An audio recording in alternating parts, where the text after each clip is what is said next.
Welcome back to a channel. मैं उम्मीद करता हूँ आप सब लोग सलामत हैं। अगर आपके साथ कुछ हो रहा है तो मैं दुआ करूँगा कि आप ठीक हो जाएं। और बढ़ते हैं आज की कहानी में। आज की कहानी थोड़ी अलग होने वाली है। आज की कहानी एक हॉरर स्टोरी नहीं होने वाली है, बट ये एक सच्चे प्यार की कहानी होने वाली है। इसमें पैरानॉर्मल एंगल कहाँ से आता है और कैसे आता है ये आपको आगे जाके पता चलेगा। आज की स्टोरी का इंस्पिरेशन मैंने लिया है, एक अमेज़ॉन पे ई बुक है कॉल्ड द अनस्पोकन लव, जो एक बहुत ही प्यारी शॉर्ट स्टोरी है। एंड मैंने इसी स्टोरी की रफ आउटलाइन लेके इसको एक अलग एंडिंग देने का ट्राई किया। तो मैं उम्मीद करता हूँ आपको ये स्टोरी पसंद आएगी। एंड अगर आपको ये स्टोरी पसंद आती है तो आप अमेज़ॉन पे भी जाके ये ई बुक चेकआउट कर सकते हैं। एंड वीडियो स्टार्ट करने से पहले मैं ये भी बताना चाहूँगा कि यार मैं रोज़ अपलोड कर रहा हूँ, तो प्लीज़ सब्सक्राइब कर दो। अगर स्टोरी पसंद आ रही है तो लाइक कर दो। जो भी है, मैं हमेशा एंड में कहता हूँ, इस बार मैं सोचा कि चलो थोड़ा स्टार्ट में बोल के देखते हैं। Without wasting much time, let's start. सबसे पहले कहानी की शुरुआत होती है बहुत ही दिलचस्प पोइट्री से, जिसमें जो लड़का है वो, अभी ऑफकोर्स मैं पोइट्री तो नहीं जानता इतनी, बट वो लिखता है कि मुझे मेरे आसमान को तेरे रंगों से रंगना है, तेरे जज्बातों से रंगना है, मेरे दिल पे मुझे तेरे दिल के रंग छापना है। Again because it's in English, वो ट्रांसलेशन में somewhere it is getting lost, but basically बहुत ही प्यारी पोइट्री जय अपनी डायरी में लिखता है। एंड उसके बाद वो यही पोइट्री एक वॉल होती है उस पर एक चौक से ड्रॉ कर लेता है। अभी जय हमारी कहानी का मेन कैरेक्टर है, ठीक है। वो ये लिखता है एंड वही साइड में अपनी साइकिल लगा के खड़े हो जाता है। थोड़ी देर बाद सारा, जो हमारी दूसरी मेन कैरेक्टर है, वो वहाँ से जा रही होती है, उसे देखती है, उस लिखी हुई पोइट्री को देखती है, अपने आप में ही मन में मुस्कुराती है, अपनी डायरी में वो चीज़ उतार लेती है और चली जाती है। जैसे ही वो जाती है, ये अपना वो जो डस्टर टाइप चीज़ होती है वो उठाता है और साफ़ कर देता है वो वॉल, कि किसी ने नहीं पढ़नी चाहिए ये। और ये करके वो अपने रास्ते अलग चला जाता है। जाते जाते वो अपने आप से ही कहता है कि यार इतना टाइम हो गया है, मैं जब जब तुम्हें देखता हूँ, वो अपने मन में ही सारा से बात कर रहा है, मैं जब जब तुम्हें देखता हूँ तो मुझे लगता है कि मुझे तुमसे कितनी बातें करनी है, मुझे तुम्हें कितना कुछ बताना है। जो जो बातें मुझे तुम्हें कहनी है वो मैं बस अपनी इस डायरी में लिख देता हूँ। मैं जानता हूँ कि हमारी कभी बात नहीं हुई है, मैं जानता हूँ कि तुम शायद मुझे जानती भी नहीं हो, तुम्हें शायद मेरा नाम भी नहीं पता है, पर मुझे ये चीज़ पता है कि मैं जो ये पोइट्री लिखता हूँ ये तुम्हें बहुत पसंद है, और तुम रोज़ ये पोइट्री बस पढ़ने के लिए, अपनी डायरी में कॉपी करने के लिए यहाँ आती, एंड इसका मैं शुक्रगुजार हूँ।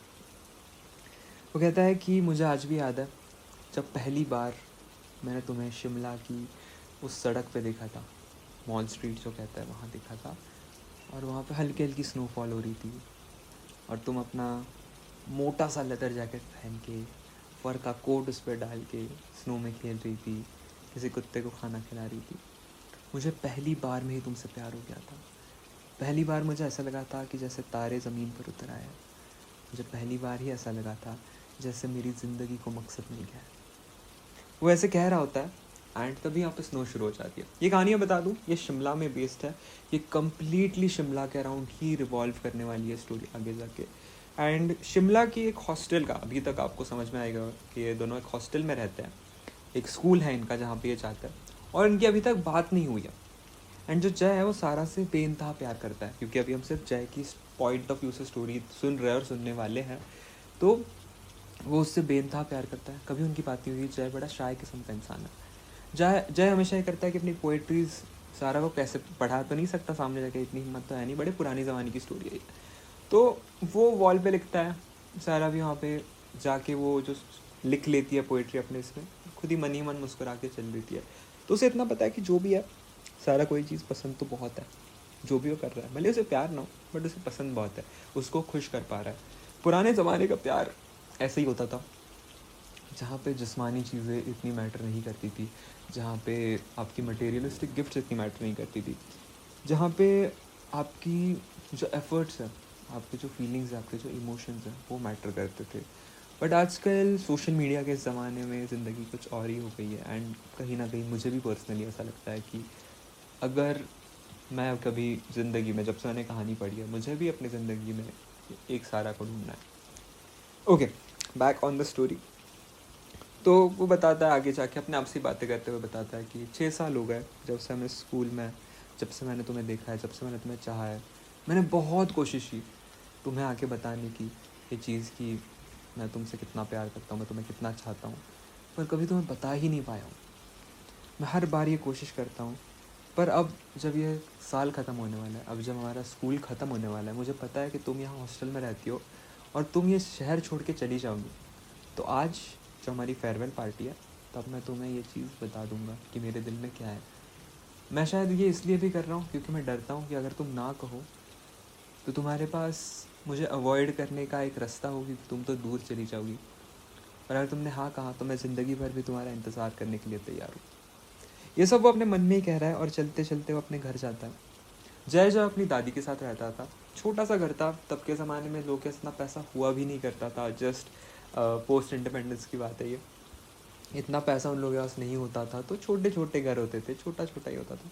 तो दादी के साथ रहता था। दादी आने का कहती है, और बेटा आ गए? कहता है हाँ दादी आ गया। कहती कि मैंने तो तुम्हें सामान लाने भेजा था, तुम्हें इतनी देर लग जाती है? कहता है कि नहीं, आज वो लेडीज़ टेलर शॉप खुली नहीं थी ना। लेडीज़ टेलर शॉप, उसमें तुम्हें क्या काम? अब ये लेडीज़ टेलर शॉप में सारा को कुछ काम होता था रोज़, इसलिए वो वहाँ जाती थी। एंड वो आज क्योंकि लेट खुला, सारा भी वहाँ पे लेट गई और लेट उसकी पोएट्री पढ़ने आई, उसे देरी हो गई। अभी ये बात वो दादी को नहीं बता सकता, दादी को भी कहीं ना कहीं पता है कि क्या है। तो दादी बस मुस्कुराती है और चल देती है। तो ऐसे ही एक दिन बीत जाता है। वो ड्रेस सिलेक्शन करने जाता है। ड्रेस सिलेक्ट करते हुए वो हर ड्रेस को फील कर रहा है कि वो इमेजिन करने लग गया है कि क्या होगा जब पहली बार सारा अगर उसे हाँ कहेगी, पहली बार उससे बात करेगी और उसको हग करेगी, तो वो ड्रेस की फीलिंग कैसे आएगी। तो फील कर रहा है, हर एक जो ड्रेस है, हर एक जो शर्ट वो है, उसको फील करके देख रहा है कि यार इसमें अगर मेरी सारा मुझे टच करेगी या फिर इस ड्रेस को वो टच करेगी तो उसे कैसा लगेगा। ऐसे पागल चीज़ें हम करते हैं। आजकल के इसमें तो ये सब नहीं होता है आजकल के ज़माने में, तब के ज़माने में यही छोटी छोटी चीज़ें होती थी जो लोगों को खुशी देती थी। अब इसने पूरी वो अपने ड्रेस की तैयारी कर ली है, पूरी शॉपिंग कर ली है, पूरा तैयार हो गया है कि हाँ यार मैं जाके सारा को बोल दूँगा, जो भी मेरे दिल में है सब कुछ बता दूँगा। नहीं बोल पाया तो उसके डायरी पकड़ा दूँगा, क्योंकि ये सारी बातें मैंने अपनी डायरी में तो लिखी है। तब सैडली ये इंस्टाग्राम फेसबुक नहीं था, इस वजह से उसे डायरी ही देनी पड़ रही थी। काश होता तो वो बता सकता था, शायद टेक्स्ट कर सकता था, कुछ कर सकता था। तो ये कुछ फ़ायदे हैं आज के ज़माने के। फिर वो अपने आप से ही कहता है कि मतलब अभी थका हुआ है, अभी बेड पे जस्ट लेटा है। कहता है कि यार एक थके हुए दिन के बाद जब मैं लेटता हूँ इस ज़मीन पे, इस खेत की ज़मीन में, तो मुझे बस तारे दिखता है। एंड मैं सोचता हूँ कि ये तारे कितने खूबसूरत हैं, पर ये तारे मुझसे इतने ज़्यादा दूर हैं, इनकी रोशनी बहुत ज़्यादा है, पर ये मुझ तक पहुँचती नहीं है। जिसकी रोशनी मुझ तक पहुँचती है उसकी रोशनी भी किसी और की चुराई हुई है, और वो है चाँद की। आप लोगों को पता होगा कि जैसे सूरज की रोशनी चाँद पे पड़ती है तब चाँद हम पे चमकता है, और जैसे अमावस की रात होती है जब चाँद नहीं दिखता, तब की बात है कि तब अंधेरा सा लगता है, भले ही तारे दिखता है, चाँद नहीं दिखता। तो इसकी जो रोशनी है ये रात के समय में जय कह रहा है कि मुझे रोशनी देती है, मेरे चेहरे को रोशन करती है। इसी तरह किया मेरी सारा कि जो मेरे पास है, भले ही मैं उसको छू नहीं पाता हूँ, पर उसकी रोशनी मुझे रोशन करती है। दुनिया में कई सारे तारे होंगे, पर ये जो मेरे चाँद की रोशनी है ये मुझे खुश करती है। ऐसे वो अपने आप से सोच रहा होता है, और इन्हीं ख्यालों में जो उसने पोइट्रीज़ लिखी है, इस सारे माहौल में वो खो खो के सो जाता है। सुबह वो वक्त से पहले ही उठ जाता है, क्योंकि ऑफकोर्स इतना बड़ा दिन था, 6 साल से उसने इंतज़ार किया इस दिन का। एंड अगेन आप समझ सकते हो पहला पहला जो प्यार होता है, सोचो आप 6 साल, मतलब वो जब शुरू होगा इनका, ये कुछ 18 के आसपास आई थिंक स्कूलिंग ख़त्म होती है, तो ये जब से 12 साल के थे तब से ये सारा से इतना प्यार करता है। सो उसी ख्याल में, उसी सोच में वो सुबह उठता है। उसी ख्याल में, उसी सोच में वो सुबह जब उठता है तो उसे मतलब एक अंदर से खुशी तो है कि आज बड़ा दिन है, कहीं ना कहीं नर्वसनेस भी है। वैसे ही वो सुबह उठ के रेडी वगैरह होकर अपने घर के जो भी काम है, क्योंकि ऑफ कोर्स वो अपनी दादी के साथ रह रहा है, हॉस्टल में नहीं रहता है वो, तो सारे घर के काम वाम जो भी उसकी दादी ने उसको बोले थे वो कर वर के वो पहुंच जाता है अपने स्कूल। यार रेडी हो गया है और पार्टी की तैयारी में लगा हुआ है।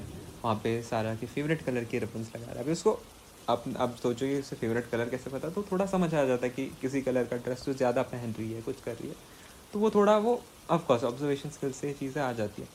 आप किसी के इंस्टाग्राम पोस्ट की जगह उन पे गौर करोगे तो आपको भी शायद ये सारी छोटी छोटी चीज़ें नोटिस हो. But okay, continuing in the story. वो मतलब क्या यार, अभी मैंने तैयारी भी कर दी, ये भी कर दी, पार्टी तो शाम को है, 4 बजे पार्टी होती है. तो कहता है यार अभी मैं क्या करूँ. तो वैसे ही निकलता है, अपने मॉल रोड पे निकलता है. शिमला में आपको मॉल रोड पता होगा, चर्च रोड पता होगा, वो रोड पे निकलता है. और फिर उसे दिखती है सारा अपने फ्रेंड्स के साथ. वो उसे दिखता है, वो भी उसे देखती है. दोनों बस एक नज़रें एक्सचेंज करता है, बट उस नज़र के एक्सचेंज में ही वो बहुत बातें कर लेता है. वो स्माइल करता है, कहता है कि नहीं, आज तो मुझे इससे मिलना है. तो वो क्या करता है, चलते चलते उनके पास जाता है और सारा से नहीं बात करता, उसके दोस्त को पूछता है कि यार आज तुम लोग पार्टी में आओगे. तो कहती है हाँ, तुम आओगे. तो कहता है हाँ यार, आज तो मुझे बहुत ज़रूरी काम है. तो वो कहती है ऐसा क्या ज़रूरी काम है. कहता है मुझे किसी को कुछ बताना है जो मैंने बहुत दिनों से नहीं बताया, बहुत ज़रूरी है. वो दोस्त कहती है अच्छा किसको क्या बताना है तुझे. अरे नहीं यार, मेरा एक दोस्त है, मुझे उसे बताना है ना कि तू यार सोते हुए खराटे बहुत लेता है, ये चीज़ मैं 6 साल से बताना चाहता हूँ, उसको बता ही नहीं पा रहा हूँ. तो वो सारी लड़कियाँ हंसती है और अपने अपने हंसते चल देती है. कहीं ना कहीं सारा को पता चल जाता है कि इसे मुझसे ही बात करनी है. ये घर जाता है, फिर से फ्रेशन अप होता है, फिर से तैयार होता है, पार्टी के कपड़े पहन लेता है एंड निकल जाता है लंच वगैरह करके कि यार चलो पार्टी में जाएंगे. 4 बजे की पार्टी होती है, 3:30 बजे वहाँ पहुँच जाता है. पार्टी शुरू होती है, इसके सारे दोस्त एक एक करके आता है. एंड उसको खुशी भी हो रही है यार कि इसके बचपन से जो दोस्त, मतलब पूरे बचपन भर जिनके साथ ये रहा है, क्योंकि ये तो लोकल आईटी था. तो बचपन से जिन लोग को इसने देखा है, जिन लोग के साथ ये पला बड़ा है, वो लोग आज आ रहे हैं, सब एक साथ है वापस. एंड शायद ये आखिरी बार हो कि वो इन सबको देख रहा है. उसकी नज़रें हर किसी को देख के बस खुश हो रही थी. कुछ लोग होते हैं जिनसे अनबन होती है, पर उनको देख के भी इसे अंदर से खुशी हो रही थी, सुकून ही मिल रहा था यार ये लोग सही सलामत है, ये लोग हमारे साथ इस पार्टी में आए हुए हैं. बट उसकी नज़रें से ढूंढ रही थी वो थी सारा. लोग आते गए, पहले बहुत लोग आ रहे हैं, बहुत लोग आ रहे हैं. उसे इतने लोगों में सारा को ढूंढने में मुश्किल हो रही है. बाद में वो लोग कम हो रहा है, कम हो रहा है. वैसे रियलाइज़ होता है यार सारा आई ही नहीं है. वो वेट करता है, वेट करता है, क्योंकि उसको अच्छे से याद था कि यार उसने तो सारा के दोस्त से पूछा था कि तुम सब लोग आओगे ना. उससे तो कहा था हाँ, क्योंकि अगेन वो दोस्त को भी थोड़ी आइडिया होती है कि इनका कुछ चल रहा है. तो वो देखता है यार उनकी दोस्त तो आ रखी है, पर सारा नहीं आई हुई. तो वो बस उनका जाता है और कहता है कि मतलब अब पार्टी को शुरू हुए भी बहुत टाइम हो गया है. उनको जाके कहता है यार तुम अकेले ही आए हो. कहता है हाँ हम अकेले ही आए हैं, क्यों किसी को ढूंढ रहे हो तुम. कहते नहीं ढूंढ नहीं रहा हूँ. तो उसकी दूसरी एक दोस्त कहती है यार इसको छेड़ मत. तो उसके बारे में पूछ रहा है, इसको बता दे. कहता है क्या बता दे. कहता है यार एक्चुअली ना सारा नहीं आ पाई पार्टी में, उसके जो फादर है उसको जल्दी लेने आ गए थे, उसकी फैमिली में कुछ फंक्शन है. एंड अगेन मतलब तब ऐसे होता था कि तब फेयरवेल जो होता था it use to be after the result and everything. ये तुम जा रहे हो फाइनली, तो फेयरवेल नहीं कह सकते, एक सी ऑफ पार्टी टाइप होती थी तब के ज़माने में. तो उसके बाद मतलब वही था कि ये लास्ट डे था जिस दिन ये मिलने वाले थे. उसके बाद ज़िंदगी में कभी इनके ताल्लुकात नहीं पड़ने वाले थे, कभी ये मिलने नहीं वाले थे. और ये पता था इसे कि अगर वो आज बात नहीं कर पाएगा तो कभी बात नहीं कर पाएगा. तो एकदम से यार हक पका के ये होता है यार मुझे एक बार उसे देखना था, सिर्फ एक बार उसे देखना था. और ये इसमें उसके आंखों से एकदम पानी आने लगता है. यार मुझे उससे बात करने के लिए 6 साल से जिस चीज़ का वेट कर रहा हूँ, मैं उसे बोल ही नहीं पाया वो चीज़. और वो वैसे ही वहाँ से भागता है, बहुत तेज़ भागता है, और रोते रोते वो अपने घर पहुंचता है. घर जैसे ही पहुंचता है उसे वो देख भी नहीं रहा, रास्ता भर उसने कुछ देखा नहीं है कि क्या हुआ है, कैसे हुआ है. वो जब घर आता है उसका पैर किसी चीज़ से टकराता है, जैसे ऊपर जा रहा था, तो देखता है ये तो कोई डायरी पड़ी हुई है. तो उसे दिखती है वो तो सारा की डायरी है. ऑफकोर्स उसे पता है कि सारा की डायरी कौन सी है जिसमें रोज़ लिखती है. खोलता है, उस पर लिखा भी होता है उसका नाम.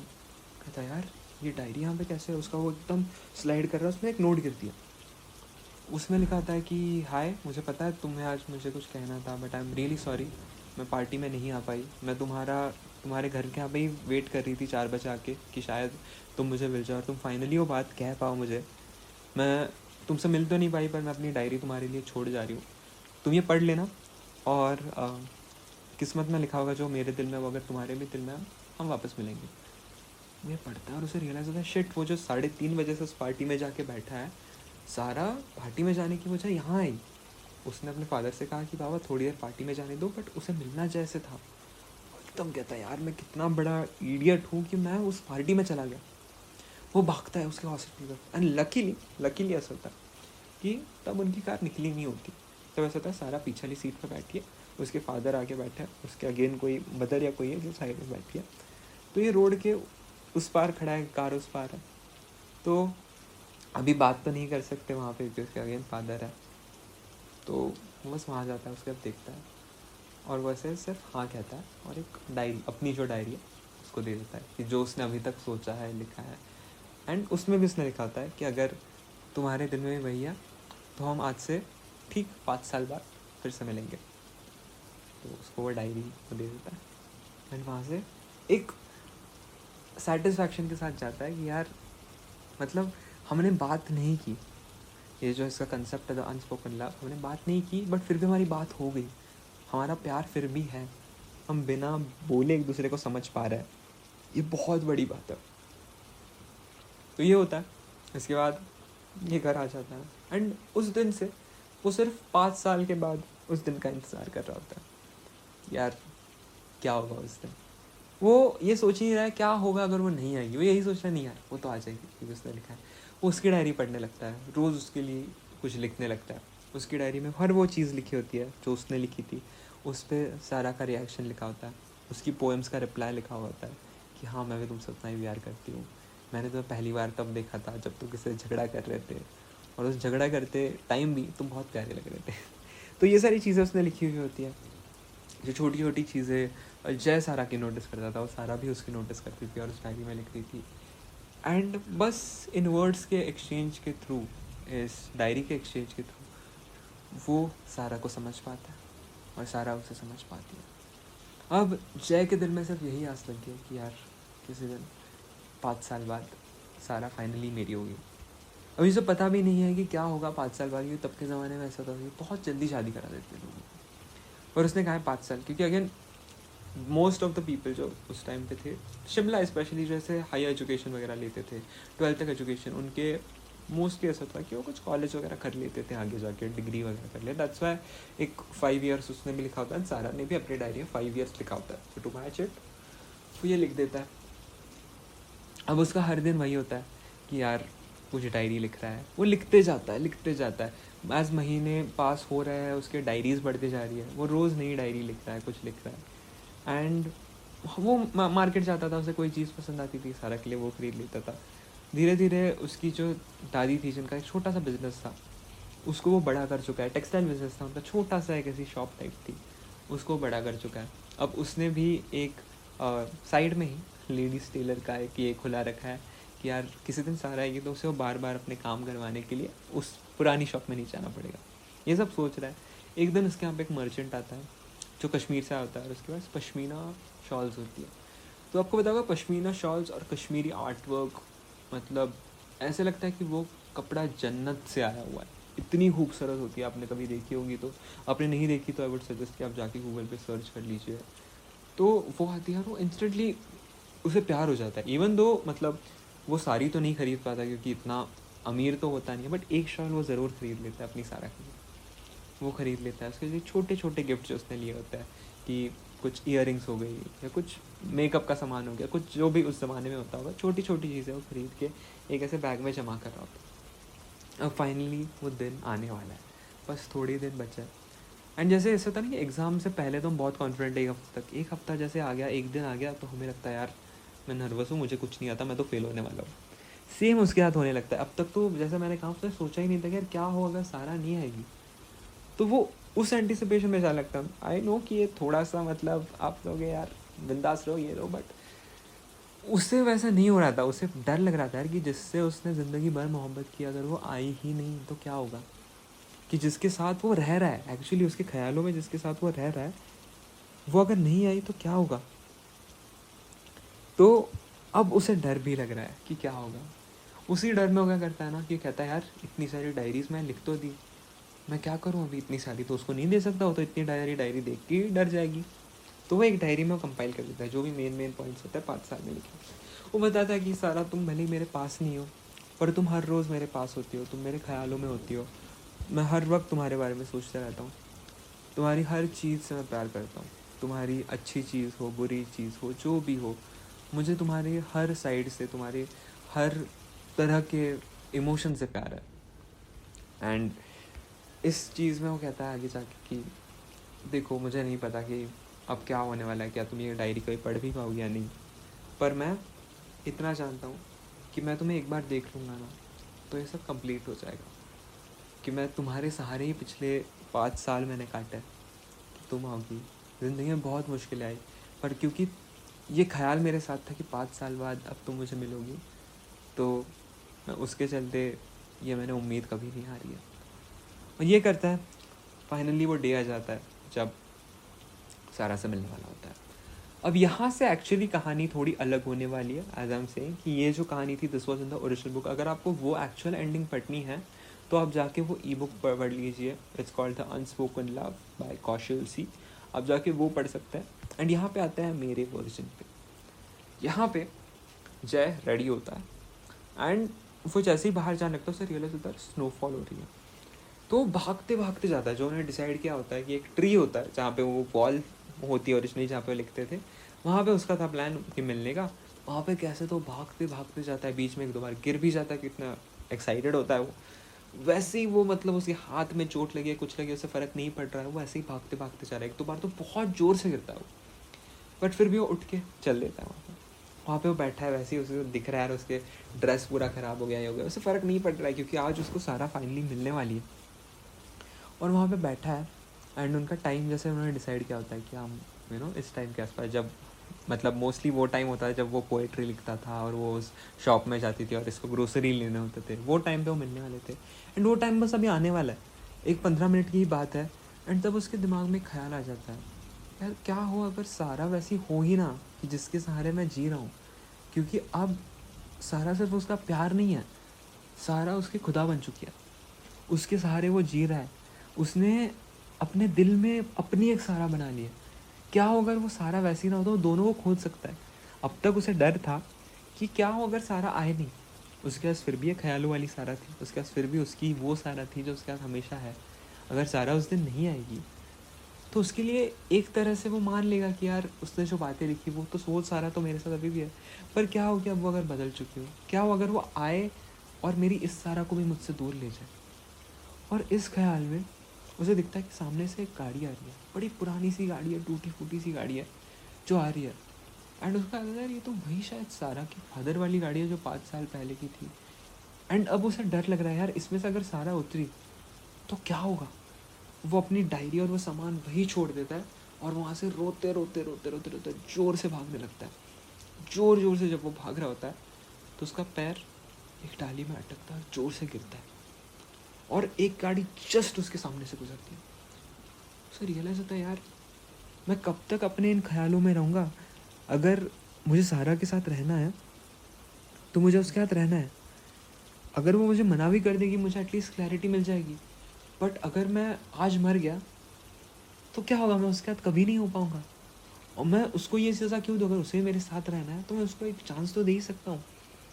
वो इसी सोच में उठता है, वहाँ जाता है एंड एज ही एक्सपेक्ट सारा वहाँ होती है वैसी जैसे वो 5 साल पहली थी। एंड ऑफ कोर्स ड्रेसिंग बदल गई है, तब वो स्कूल यूनिफॉर्म में हुआ करती थी एंड अब वो उसने प्रॉपर ऐसे जो ऐसे एक लड़की कपड़े पहनेगी वैसे उसने पहने हुए हैं। उसे देखता है, उसकी आंखों से आंसू नहीं रुकता है, सारा उसे देखती है।